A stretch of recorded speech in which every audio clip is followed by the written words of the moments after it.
বিসমিল্লাহির রহমানির রহিম। 6 ভার্সেস 7 এর কুইজ কম্পিটিশন। আমাদের বাম পাশে আছে ক্লাস 6 এবং ডান পাশে আছে আমাদের ক্লাস 7। ক্লাস 6 এবং 7 এর মিলিয়ে কুইজ। আমাদের কুইজের ফার্স্ট কোশ্চেন, আমরা বুরহানি খাই। বুরহানি বলতে হবে বুরহানিতে কোন অ্যাসিড থাকে? বুরহানিতে কোন অ্যাসিড থাকে? বুরহানিতে কোন অ্যাসিড থাকে? ক্লাস 7 এ lactic acid. Class 6 excellent, lactic acid. বুরহানিতে থাকে ল্যাকটিক অ্যাসিড। আমাদের খাতা মূল্যায়ন করার জন্য যে এমসিকিউ আছে সেটাকে ওএমআর শিট, ওএমআর বলা হয়। বলতে হবে ওএমআর এর পুনরূপ কি? ওএমআর এর পুনরূপ কি? Class 6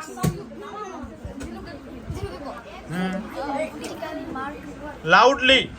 Optical mark reader. Optical mark reader.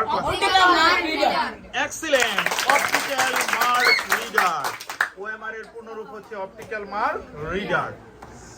আমাদের একটা জনপ্রিয় ব্র্যান্ড হচ্ছে বাটা। আমরা বাটা কোম্পানির বিভিন্ন জুতা বা শুজ ইউজ করি। বলতে হবে বাটা কোন দেশের কোম্পানি? বাটা কোন দেশের কোম্পানি?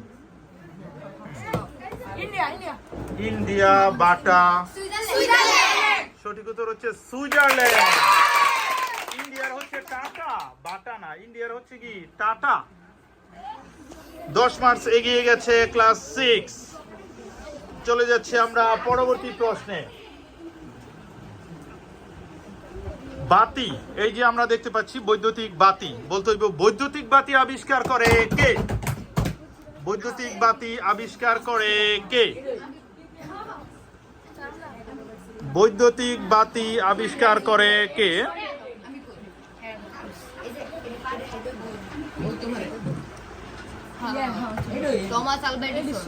Thomas Alva Edison.